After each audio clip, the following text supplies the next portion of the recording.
It really is crazy what happens when you simply just let go of the sense of control and surrender to the universe and just let whatever is supposed to happen in your life happen. That was a big theme with my guest for this episode, who is Roxanne. Now, Roxanne is an earth shaman and a celestial guide. And we have such an amazing conversation where I was able to just learn so much about our spirits and the answers to some of the existential questions of the universe. What does it actually mean? Why are we here? How do we fulfill our soul's purpose? And how do we just align ourselves with what we're supposed to be doing? So I hope that you guys really enjoyed this conversation as much as I enjoyed having it. This came at a time where I was feeling a little bit down, and just this conversation happened right when it needed to. So I hope that it can do the same for you. Enjoy. I lean in. Usually like a guided meditation to go into like a theta state takes, like I usually go about an hour and a half into a deep meditative state, but that's just to like calm our energy so that we could just be grounded in the now. That's amazing. That concept of being grounded in the now, that's something that I try to do as much as I possibly can. I'm certainly not there all the time. But I just read The Power of Now by Eckhart Tolle, which is a great book. But that whole concept has definitely been something that, since I've started my own healing journey and understanding energy and spirit, it just kind of naturally comes with it. And I can always tell when I'm not doing it. But once I know that I'm not doing it, it's hard to then immediately just be like, okay, now go do it. And I think that that's part of the human experience also. And as we start mastering this aspect of our journey, is that we can really go into this beautiful state of surrendering and knowing that we are always being taken care of. But when we create that resistance within, our intellectual body with the anxiety and the fear, because that's what happens when we're projecting into the future, right? When we're even living in 5 minutes from now. What do I need to do in 5 minutes from now? And our thought process, we're never actually being present within the moment and enjoying this aspect of our journey. So when we go into this masterful state of surrendering to the universe, right? And to cosmic knowing, is that that everything will happen within the divine time and the divine plan that it is already set out, right? And as much as we have free will, also a part of our destiny is 80% is predestined and 20% is free will. So when we know that we know that we're always being supported and we're always surrounded by a unlimited source of infinite love and infinite intelligence that is always there, wanting to take those worries and those stresses away from us so that we can be in our most optimized state of being. So why do we then feel the need to want to control things? Like at what points when humans started and sort of gained this universal consciousness did we start being like, nah, fuck that. Like, I'm going to go do something else. and I'm going to cause myself to suffer along the way. Yeah, you know what? I think the sense of control, of surrendering that sense of control, is one of the biggest steps in our soul and self-mastery journey. Because if you think of it from this concept, is that we are literally programmed and told that we have to control every aspect of our life, when in reality, we have absolutely no control of any external sources that happens around us, right? We are only in control of our emotions, our thoughts, our feelings, the way of our actions. We're not in control of anything outside of ourselves. So it's an illusion, right? It's an illusion that we think that we have this mass control. And I love the saying that, we can plan as much as we want, but at the end of the day, however it's supposed to arrive to us will come to us in the exact way that it is intended. And when we go through all these trials and tribulations throughout our life, it's really to understand that that was part of the soul contract. That was part of the experience, that we needed to learn that lesson. If that didn't happen by X, Y, and Z, we wouldn't have learned the lesson the way that we did, right? Because everything that happens in our life, there's no such thing as good or bad. It just is. So when we go through, a challenging time, what we call here in the 3D, in the linear time, it's really about understanding that there is a lesson, there is wisdom, there is something to be experienced and to be learned from that adventure, from that part of our journey. Nothing will be in a complete state of bliss. That's not part of the human experience, right? We're here to experience the tumultuousness, the emotions that we have within our being, which we have over 27 emotions. So we need to be able to feel that spectrum of who we are in order to actually have this experience. And we can't do that if we're in a constant state of bliss. So we do things, and when we are self-sabotaging, or when we're going into a state that we're doing things and we know that they're not to our highest good, that comes from wounds. That comes from something, there's a belief system that's underlying that we don't feel worthy enough to have something amazing within our life dynamic. That's why we're sabotaging it, right? There's always a component. Everything that we do that is like a misrepresentation of who we are, and the essence of who we are, comes from fear. And fear comes from a limited belief, a wound that is underlying. There's a root issue. Yeah. Do we carry these wounds from one life to the next? Because you mentioned like our soul contracts, like the things that happen to us are for us to fulfill part of those soul contracts. Absolutely. So we have actually a soul memory. So we actually have a third strand of our DNA, and this is proven. So this is our third helix. And in our third helix, we have our soul memory. Our soul memory is all of the information that is stored from previous lifetimes. So when we know this, when we know that we have information that is stored from a previous lifetime, we also carry the wounds, the imprints, and the disruptions that weren't resolved within those lifetimes, right? If we didn't heal, or really like think about like a contract, if we didn't rip up the contract, the karmic attachment, or saying that, you know what, I already learned this experience and what I signed up for, it will continue to reoccur until it is learned. So that's why some people, when they come into this planetary system, into this lifetime, they're like, why do I have such hardship? Like, why am I going through so many struggles? Like, nothing happened in my childhood for me to have these experiences in the now. Like, why don't I feel like I belong? Why is this so hard for me? Why is this so challenging for me? It all comes from an imprintation that has happened from a previous lifetime. And some of it can be pulled into our generational lineages also, right? So we talk about generational, transgenerational trauma, and this is where that can also be orchestrated from. So it's not actually ours, right? It may not even be ours in this lifetime, but it's carried within our lineage that it is now ours to deal with, so that we can heal the lineage, right? Heal what has happened in that ancestral line. Yeah. So once we depart these bodies and go, I guess, wherever it is that we go, that us in these bodies, I guess, can't actually really conceptualize. But do we then choose to like come back down again? Basically, like, is there ever an end to it? Like, do we ever heal everything we want to heal, or do we just keep going again just because that's the idea of the human experience, because this is the only way that we can really experience time? Right. So there are soul contracts why some people are reincarnated to the planetary systems thousands, hundreds of thousands, millions of times, right? Like, that is the potentiality of reincarnation. And some are very old souls, and it doesn't mean that they always come back to this earth plane, but it means that they're still, it's called like an old soul, like a wise soul that has really been around for millions and billions of years and carries a lot of wisdom, right? And I'm sure that you've encountered this throughout your journey, that you're like, whoa, like, how do you just know all these things, you know? That's what we called an old soul, like a wise soul that has really been around for a long time. But when we come to the earth plane, it's a contract. It's something that we signed up for in order to have these experiences. And it doesn't mean that we're here and we have to heal every aspect of ourselves to not come back to the earth plane.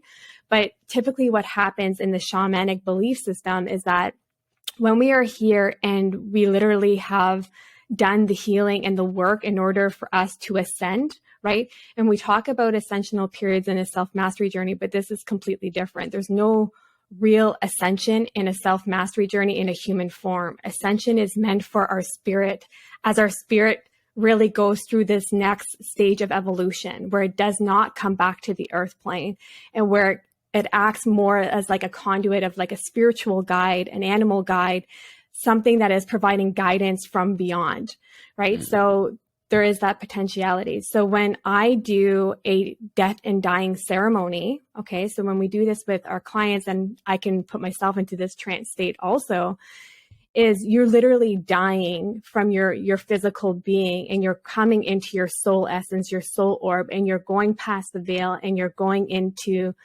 what we call heaven, right? And it can be a different name for anyone, but I call it magic, right? We go into this place of absolute magic where we construct our next life should we be returning to the earth plane. And for those that aren't coming back to the earth plane, these stations that I'd like to call, I'll just kind of like linear it a little bit here, but these stations that we refer to is where you sign up for the next experience that you're going to have on this earth plane. Okay. Mm-hmm. So if you can sign up, like, I really want to experience like a beautiful love. I want to experience this, but you needed these experiences in order to shift that experience, in order to guide you into the exact thing that you are trying to construct in that soul contract. So that's really how we envision it. So when we go into this death and dying ceremony and we go into our soul orb, our soul essence, some people can call this astral projection, when we leave our body, we know that we are divinity. We know that we can go anywhere, right? Like we are light. We are made of love and light, and everything within us is interconnected. That means that we can navigate in any part of the cosmic intelligence, the omniverse. It means that we are able to transport, right? Because we are this beautiful orb essence. So when we think about it from this nature, and we understand that our physical being is here to ground us to the earth. It's like the wick of the candle, right? The flame always wants to return to divine creation, wants to return to source, but it's the wick of the candle that keeps it grounded to the earth. And that is what our human vessel is. We're here to be grounded, to have this human experience. But it doesn't mean that we should live a life and not being conscious, right? Yeah. We have to come from a state of being unconscious to coming into a state of being conscious, so that we can really fulfill our sacred purpose. So when I think of my idea of self, and I think of mind, body, spirit as basically like the three facets of self, am I actually a combination of all three of those, or am I really just the spirit aspect currently just having an experience with the mind and the body at the same time? That's a beautiful question, because you are always your soul essence, because that is what carries you into lifetime after lifetime after lifetime. Even if you don't come back to the earth plane, that is what carries you. And you're not going to maintain your intellectual memories. You'll have soul memories that are ingrained and are enmeshed within your soul memory form, but you're not going to have, it's like when you're reincarnated into this earth, you can't remember all of your lifetime before. It's very rare that someone remembers the regression of their past lives, right? That's why we have past life regression. Like that's why we do those hypnos and those theta states of healing. But we don't remember that in our intellectual body. It's within our hyperconscious, right? So our hyperconscious stays with us in our soul form, but our intellectual conscious of this human form doesn't stay with us for the entirety of our life. Like we're not going to remember absolutely everything that happened within this lifetime. Yeah. So for me, our soul essence is the most pure and the most divine thing that we are. That is the entity of who we are. The physical being, the emotional being, and the intellectual being of this being is not going to be the same in the next lifetime, right? So it's like we're borrowing these beautiful vessels, but then we're going to be transmuting into something different when we come back to the earth plane. We're not going to be in the exact same being. Yeah, of course. So when try to think of what I was trying to say there. So basically, I'm in this body currently right now, and I'm here to have these particular experiences because that was like what my spirit signed up for, like with the soul contract. So everybody's spirit, I guess, is it not all the same? Like, are we not just all pure love, pure light, pure energy? Like, why are there then so many differences once we then come down and basically want to have this human experience, if all of our spirits should, I guess, technically, in my mind, like be the same? Yeah, absolutely. And we are all the same, right? We are all equal in the sense of divinity. Everyone is divine, made of light and love. And it doesn't matter if they have a bit of darker energy within the entity of their being, they are still made of love and light. There's just something that has transpired that has transmuted that energy into a little bit of a darker stage. And this is where healing and, doing that energy healing, cellular healing is really important, is to transmute those dark entities, extract that and transmute it back into the light so that they feel to their optimal state of being. So when we come into this earth plane and we're having all these experiences and we don't remember our divine self, a lot of us don't remember our divinity, right? We come into this earth plane as babies and as young children, and we remember our divine essence. We know that we are love. We exuberate love, innocence, joy. We exuberate all these things. We have a knowingness, right? We have this innate confidence as long as there hasn't been traumatic experiences within that window, that period of time, right? So when we come into this earth plane, we still have the memory of our divination. A lot of us are in shock when we descend to earth, and this is what we call almost like it's like a shock system to the soul, where when it lands into the body, it is like it's in such shock that it can't remember its own identity, right? And that can happen, but it's very rare that they don't remember that their soul essence. When you witness small children, they're very cognizant and very receptive to everything that is around them. If they don't have distractions or anything, this is why their imagination is so great. This is why they're so interconnected. They'll be kind and loving to everyone, hello to everyone. They love everyone. They want to hug everyone. This is why we have to teach them stranger danger, right? Like there's so many things that happen because they are built in the entity of love. And then there's all these shapings and programmings and moldings that happen throughout our life. And depending on those experiences, depending on the trauma that's experienced, right? Or just cumulative trauma that has experienced, like words that, you can't be yourself, that, this beautiful sense of humor that you have is too much at times, your intelligence, you're being a smart ass or anything like that, then you hide these aspects of yourself away and you compartmentalize them and you put them into the back of your shadow. And then you start forgetting who you are because you're suppressing aspects of yourself. And it happens in a very slow and integrated process, right? And think about the education systems. Like we don't learn about our emotions. We don't learn about our divinity and our soul connections and anything of that nature. It's all about construct and male energy, right? It's all about being in the divine male energy, construct, routine. There's never no time for flow to come into that creativity and those creative senses that honor the actual soul essence that we are. So we lose touch, we lose connection. We lose that connection to our emotions. We lose that connection to our soul. Yeah. I have a question. Obviously I think we can see with the way that the world works is when way too many people are living in their masculine energy, it's going to just create a lot of suffering and a lot of chaos. Is there something that is bad if you are, I guess, go the opposite way? Like what happens if you're living too much in the feminine energy and don't actually have that balance? Yeah, absolutely. And I think this is the importance when we think about the laws of nature. And the laws of nature is what I believe everyone should live by, because these are not religious laws. These are not scientific laws. These are the laws of nature in order for us to attain our highest fulfillment and our highest sense of self. So when we think about the law of duality and the law of polarity, it's important that we have both of these aspects. But that's not what's happening in the world today. We are all within our divine male energy. We are not in the divine female energy. We're starting to slowly see this shift, this slow wave that is coming throughout the earth plane, which we're calling, and we're saying that it's creating the new earth, where people are coming and they are being awakened to their senses within their magic that they have within them, their gifts and their abilities and their individuality.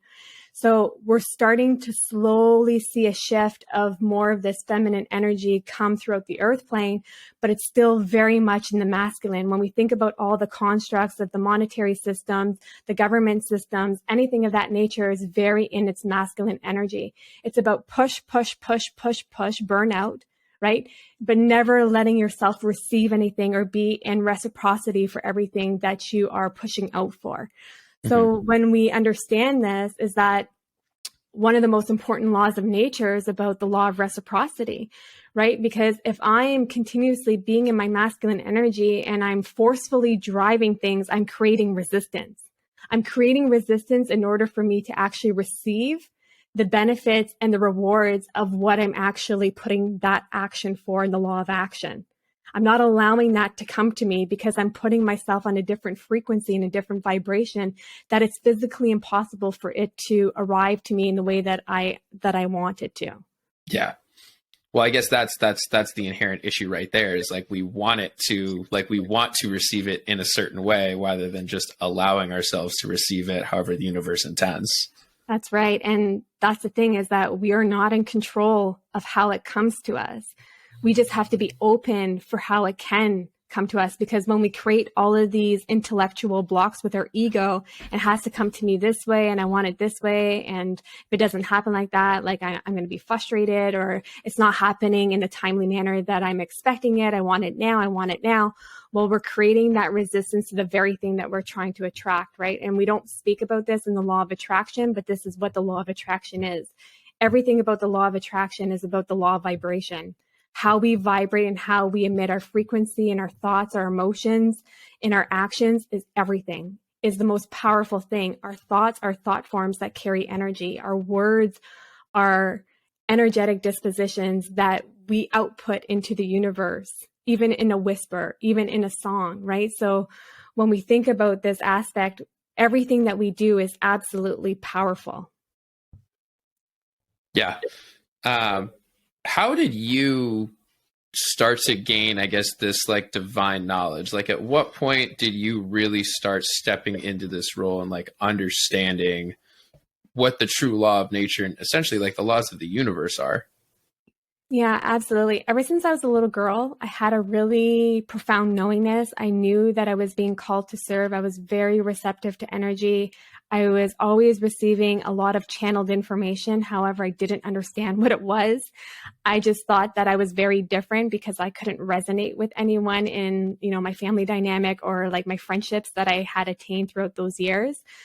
And it wasn't after my last near-death experience. My first near-death experience really brought me closer to my awakening period, to like the great awakening, I guess you can say, was more of like that catalyst moment. But then I had 3 near-death experiences shortly after that, and which each one, it brought me even closer into my divination. And the way that I really came into the energy healing and transmitting like the information and what is being transcended down to me is I was called by a dream. So here in Canada, I am part of a tribal community that's called a Métis tribal community. So it's Native American and French together. And I was being called by my ancestors. I was being called by my lineage to fulfill my sacred duty of being a healer and working with energy and allowing my channels to be open to receive all the wisdom that was coming through me. What I want to note here is that everyone is capable of this. This is not just something that is geared to me. This is something that everyone can attain, and it's there for everyone to access. It's an infinite source of love, intelligence, of knowingness, and everybody can tap into this. It's just about peeling back the layers, right? Restricting, taking away those limited beliefs, taking away the wounds so that you can actually open yourself up to receive the information that is being processed. And when I work with clients, it's funny. They're like, "Oh, I didn't know that that's what that was." I'm like, "Yes, that's your intuition. that's your divine source of intelligence. It's coming through your crown channel and it's coming to your third eye and it's landing in your throat to your heart. That's information." They're like, "Yeah, I was wondering where all of a sudden I was just like in this like live chat and all of a sudden I just said something that was like so incredible." I'm like, "Yes, that was channeled information." Like when you can't remember how that came to be, that's what we call channeled information. I think that's like, I really like that, because I was just having a conversation like with one of my friends the other day, and she was describing, the way that she thinks as being like, really, really proud of herself. But essentially what she was describing as her intuition was actually her ego. And like, she didn't understand that was actually her ego that was helping her make those decisions because it was trying to keep her safe from something. So like, how do you feel your intuition? Like, how do you get into that mode? Like, if you don't really know, is this my intuition? Is this my ego? You think it is? How do you know for sure? Yeah. So what I really like to say and what I reference with my clients all the time is an intuition is a full body knowingness. There is always the ego that is going to creep in with doubt or is going to try and like pep you up or whatever that is. But anything that comes to do with the confidence element where we're trying to boost our self-esteem and boost our ego, right? It comes from the ego. But when we're coming from the divinity in which we are, when we come for our intuitiveness, it is a knowingness that we are divine beings and that we are all equal, that there is no hierarchy, that someone is better than another person, that someone is able to connect with divine wisdom over somebody else, right? That is what comes to our internal really source of guidance. And when we think about it from this aspect, it's that knowingness. It's like when people that meet the right mate for this lifetime, they have this profound knowingness that comes throughout the entirety of their being, and they cannot define it. They cannot explain it, right? There's no explanation. It's not, oh, I love him or I love her or what it is because they do this, this, and this, and this for me. And this is why I want to be with them. It's a knowingness. It's this profound knowingness that they're like, when you ask them, they're like, I just knew, right? I just know. And that's the same thing that comes into our intuition. It's a knowingness. And it's almost like a bit of a gnawing feeling that the ego doesn't really want to contend with because its job, rightfully so, is to keep us safe. But it also is trying to keep us safe from fears that aren't and actual threats that aren't really there. And this is what we call psychological fear. And when we're letting the ego run us in the state of psychological fear, we're not letting it do its job. We're putting it on overdrive and we're in our masculine energy and we are working in the left side of our brain opposed to our right side of our brain where we're actually being connected to our own intuition and our own guiding voice. So how would I then go about actually discovering my soul's mission, like what it is that I'm supposed to do while I'm on this earth in this lifetime?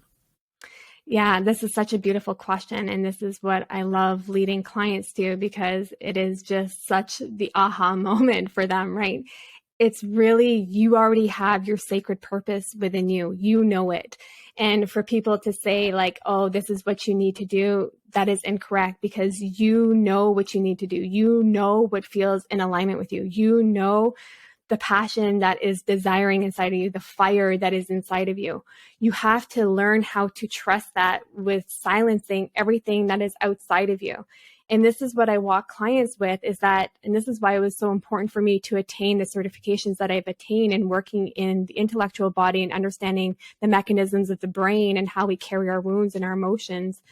And what ends up happening is that once we start reconstructing the limited belief systems, right? We have to do this massive deconstruction. It's like you built this house on this foundation that wasn't yours. There's tons of cracks in it. It's not fulfilling and it's ready to collapse. It's about deconstructing that home, pouring a whole new foundation, which is what we call our core belief system, our new value system, our new belief systems that are built on your values, not on your parents' values or friends' values or school values or society's values and morals and integrity. It's built on your own values, your own morals, your own integrity. So when we're doing this deconstruction, right, and we remove these things that are blocking us and we go into these wounds of why we feel that we can't attain the life that we are really here to fulfill, that comes from someone telling you that it's not possible or you telling yourself that it's not possible. And we make every excuse in the book on why we can't achieve or fulfill that sacred purpose because that is the ego getting in the way, right? And again, this is coming from the psychological fear. It's trying to protect us because it's keeping us in a place where it's known, right? Yeah. We fear the unknown. Humans fear the unknown. So it's keeping us in a state of knowing what to expect on a day-to-day basis. So when we push from these limited belief systems, we push through these wounds, we're then able to ask the more deep, riveting questions, the whys, right? Why am I doing this? What brings me passion? What would I do in the world if I couldn't attain $1 from what I would be doing in this world, what would I be doing? Would I be inspiring others? Would I be working with animals? Would I be working in agriculture? Would I be doing speaking engagements? Would I be hosting podcasts, right? Like all these things. What would I do that would really allows me to feel fulfilled and in line with what I'm supposed to be doing here? Yeah.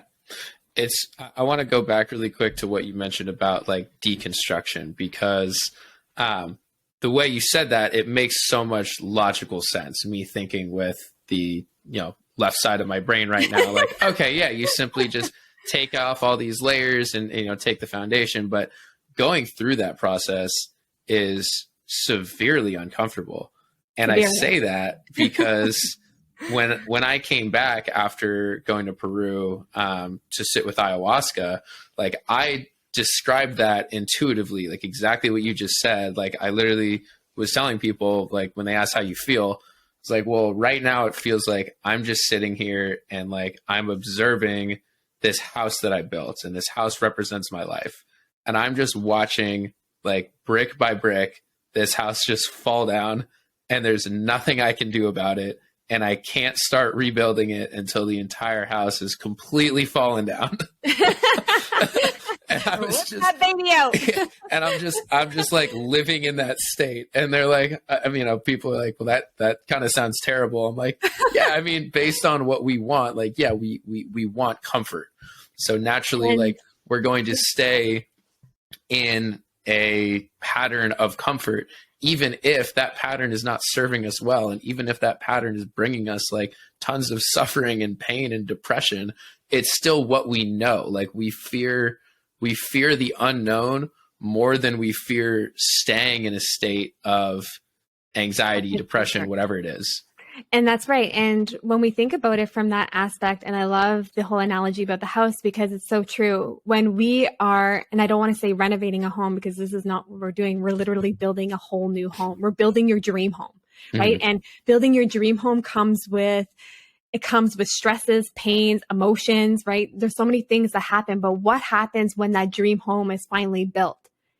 You are so proud and you're so like on cloud 9 because you just built something of your own and of your own way, and with everything that you want to customize exactly to you. And how incredible would that feel, instead of living in a house that is falling apart in shambles, right? Because it's built on something that just is not in alignment with you. So when we think about it from this aspect, and we think about building our dream home in the sense of building our identity, right? It's about building our real identity and not living in an identity that doesn't belong to us and that doesn't serve us. And when we think as humanity, when we think about the concept of change, what we don't understand is that we've been changing our entire lives, yet we just refer to it a little bit different. We called it milestones. You didn't know how to crawl. You began to crawl. You changed. You began to walk. You changed. Your sweet 16, you changed. Like we look at everything as a milestone. So when we're going through this journey of self and soul mastery, it's about looking at it as a milestone, right? It's not something that has to be scary or that is scary. It's something that is absolutely beautiful if we surrender ourselves to. And the way to get there isn't always easy because there are so many emotions that have been suppressed. There are so many wounds that have been suppressed that they need to come to the surface in order to be released, right? And that's a very uncomfortable state of being. And sometimes that means that we have to dissipate relationships within our family dynamics or within friendships that are just no longer serving us. Sometimes that means that we have to end intimate relationships that are no longer serving our highest good when we come to the state of awakening, because we now know that we deserve so much more for our life. And then we begin to create boundaries. We create our emotional, our physical, our intellectual boundaries of what we are willing to put up with, what exchanges we're willing to deal with. And this is a very challenging thing, but once we master this, it's an incredible, incredible sense of inner power, of that sovereignty of our being, that we are making these choices for our highest good. And once we start doing that, then we realize that we've attained an incredible level of self-mastery, and not like a leveling up, just a different level that we're now attaining, because now we're actually able to stay within our truth. And when we create this, this is what it's all about, is staying and knowing our truth and having that knowingness and having that peace within our life dynamic, because chaos will never bring peace. Do you think that life is inherently chaos? I think it can be if we allow it to be. That's all in how we perceive things, right? Like I've been through so many trials and tribulations throughout my life, and I never questioned why me, and like, oh my goodness, like this is so crappy and life is so shitty. I've never had that mentality. And the reason why is that I've never questioned all the blessings and all the beauty that has been brought into my life. So why am I there to question the duality and the polarity that is there to shape me? Right? Everything that happens within our lifetime is there to shape us. And you can't have light energy without dark energy, and you can't have dark energy without light energy. The dark shapes the light, right? Anything that you're going through that you are struggling with, that is shaping something beautiful. It's up to us to decide if this is too heavy to bear. This is up to us to decide that we just can't handle this, this next progression in our life. But when we change our mentality, and this is why mindset is so important when you work with a guide or a coach or anything of this element, it's all about your mindset. When you come from a growth mindset and you move yourself from a fixed mindset, the opportunities that come to you, you no longer are in a state of vibration where you're attracting that chaos anymore, because you are not willing to tolerate it. Yeah. Do you understand? So it's like shutting the door, like saying, no, thank you. I'm shutting the door. It's interesting. So like I almost just see basically chaos and equilibrium as kind of just the exact same thing. Like you can just choose to look at it as chaos, and basically chaos I think kind of implies suffering and implies difficulty, whereas equilibrium, just looking at it that way, it's just a knowing that there's always going to be ups and there's always going to be downs within the system, but being able to just understand that you live directly in the middle of it, which is what peace is.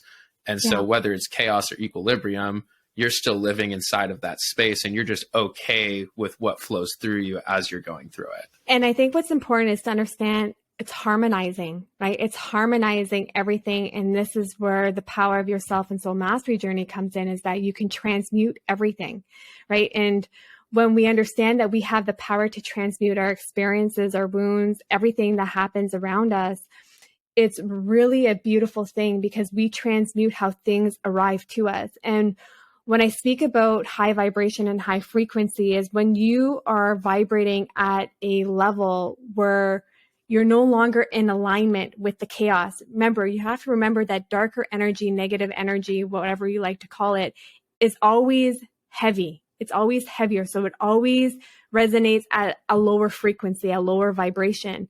And high frequency and high vibration, obviously, is the offset of that. So when we think about that, if I am hovering up here in my vibration and all the chaos is below here, well, we're never going to align, right? That's never going to come into my alignment, because I'm not willing to manifest that into my life. I'm not willing to lower my vibration. And when we pour our energy into our trauma, we pour our energy into the divisiveness that is happening throughout the world.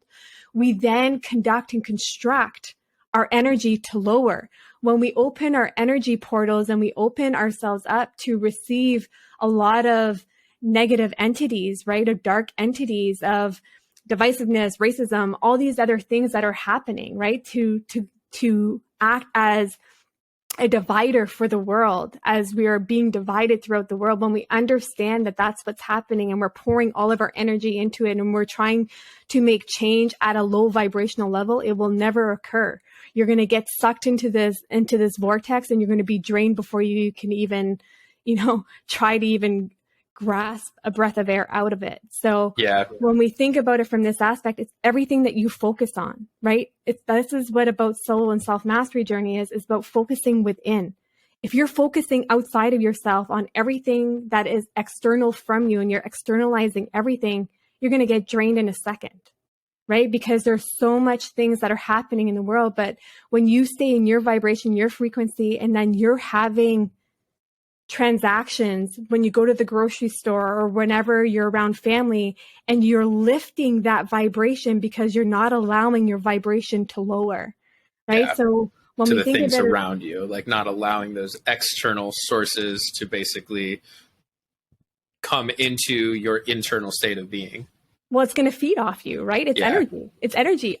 Everything, all the thought forms, all the news things that we watch is energy. It's all energy entities, and we're allowing it to just absorb itself onto us. And then we wonder why we feel depressed, sad, and we feel disconnected from our emotions and our soul, because there's so much of this chaos, right? That we are calling as chaos that is happening around us, but it's our choice. It's our sovereign choice to decide if we're going to step into that, if we're going to give our energy to that, if we're going to give our time to that, if we're going to give our love to something like that, or we're going to give it to something that is actually going to change and impact the world. Yeah. I love that you talked about choice there, because one of the absolute biggest lessons that I learned just from a personal standpoint through my plant medicine healing journeys was that all of the sadness or depression or like feeling lost that I ever had, basically all of the suffering that I was going through, it was just like this message that just hit me that said, like, I'm the one that's choosing to suffer. And once I realized that I'm the one that was actually choosing to suffer, and again, here's what makes it so difficult is that, yes, I was choosing to suffer, but all of it was happening subconsciously based on everything that I received and absorbed when I was a child and when I was growing up. I didn't, Right. I have no choice at that point, because that's now how I view the world. So I'm supposed to now see the world as, well, this is the world, like the world is suffering. I now have to basically choose to stay in this. But once you get above that and try to at least vibrate at that higher frequency, you can start working towards feeling what that inner state of being is and actually understanding what I'm giving my energy to and what I'm not. And I love everything that you're saying here, Cam, because I think it's really important is that most of us aren't aware why we do the things and why we're in these cycles and patterns that we're in and in this state of self-destruction, right? And we wonder why we feel so unfulfilled. We wonder why we're not connected with our emotions or our soul, because we have literally been asked to suppress these aspects of ourselves ever since the time that we're born. So it's not on us. But what the thing is that we have to bring awareness and we have to take accountability for our journey. And this is the biggest thing in our soul and self-mastery journey, is taking accountability for our choices in life. And this is a really challenging thing for a lot of people to understand, because they're like, well, my parents abused me, or I was in this very abusive relationship, which I understand. But at the end of the day, we still had a choice of how we would either, depending on our age and the time frame that it has happened, we had the power to decide if we were going to stay in that situation or if we were going to rise from that situation. Or if it happened when it was a point where we didn't have that physical capacity, we have a choice on how we grieve it and how we deal with it and how we activate and how we are triggered by it and how we react to it. That is what we do have control over. And it's not to say that when someone causes hardship in our life that they don't have an accountability piece. Absolutely they do. But until we release that forgiveness, right? Until we release and have that acknowledgement that you forgive yourself for not reacting or for processing it, and you forgive them for your own sake, right? For your own journey, then you're able to release it and come from a state of understanding. We are all divine beings and divine creatures. We are all equal. And just because someone else's human experience here on this planetary system was to make a lot of mistakes so that they had the learnings that they needed, it doesn't make them bad people, even though they made bad choices, right? Like, I hate the word good or bad, but made choices that weren't serving them and weren't serving those around them. But at the end of the day, what tools did they have? What were they taught? And it goes back into our lineage of our ancestral lineages when it comes from a family dynamic. So when we understand that and we change the narrative and we change the direction and the trajectory of these cycles and patterns, we then break it for our future generations. And that's what we need to understand. We can't live in the past. If we live in the past, our past becomes our future. If we live in the present and we address what's happening, then we're actually building a future with so much potentiality and so much opportunity. That was so beautifully said. And I want to talk about, I guess, kind of go back to a concept we talked about earlier, but it has to do with the concept of like self-mastery, along with also the realizing that life is constantly changing around us. And then also the fact that, you know, now we're building essentially these like dream homes for ourselves using that analogy. And it really comes back to like, is the home that we are building, is it ever actually finished, or will there always be parts of it where we're going to realize, you know what, I actually don't like that bathroom anymore. I can go ahead and change that, and I can go do, you know, these different things. We're always upgrading. Our soul and self-mastery journey is never over.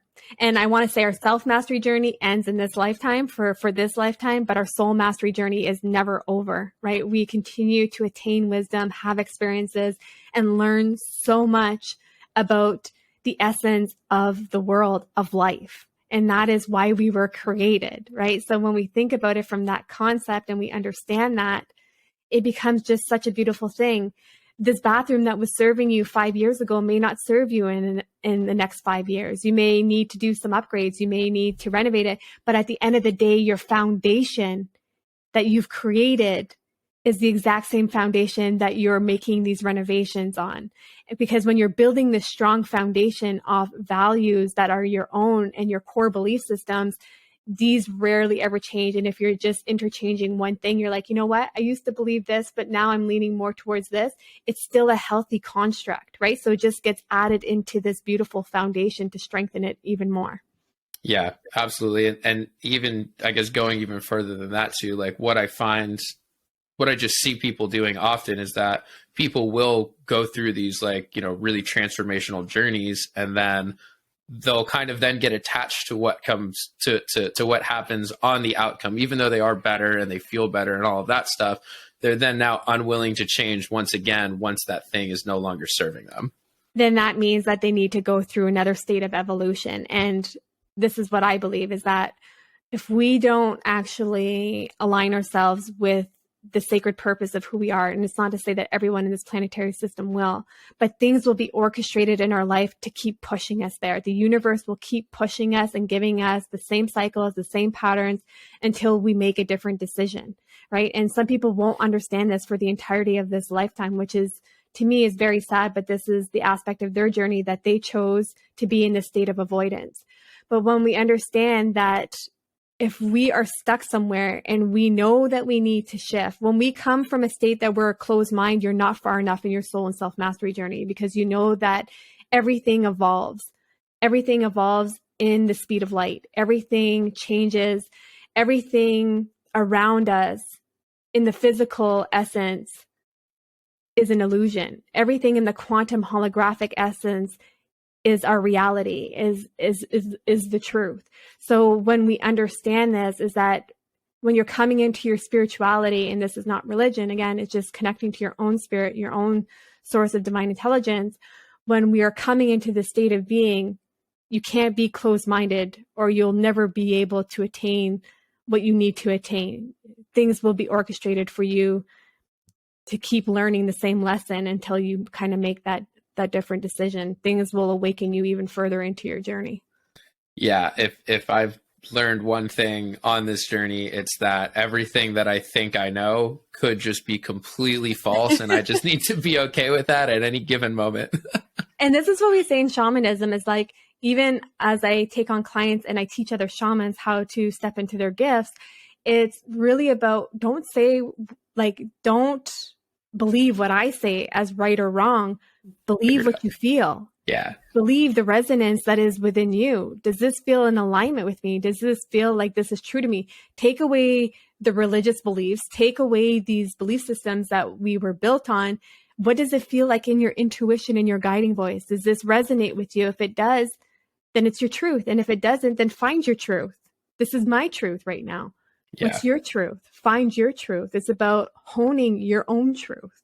The right? difference between, What I see and what my vision is isn't going to be the same as yours or the next person's, right? Everyone's visions and perceptions are going to be different. That's why we are unique and we're so individual. Even though we're all interconnected, we all have an individual internal medicine and gifts and abilities and magic within us.